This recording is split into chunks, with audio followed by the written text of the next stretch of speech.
ॐ गणेशाय नमः। ॐ सुमुखाय नमः। ॐ गणाधीशाय नमः। ॐ उमापुत्राय नमः।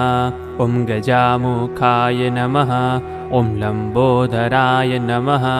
ॐ हरपुत्राय नमः। ॐ शूर्पकर्णाय नमः। ॐ वक्रतुण्डाय नमः। ॐ गुहाग्रुजाय नमः। ॐ एकदन्ताय नमः। ॐ हिरम्बाय नमः। ॐ चतुर्होन्त्रे नमः। ॐ सर्वेश्वराय नमः।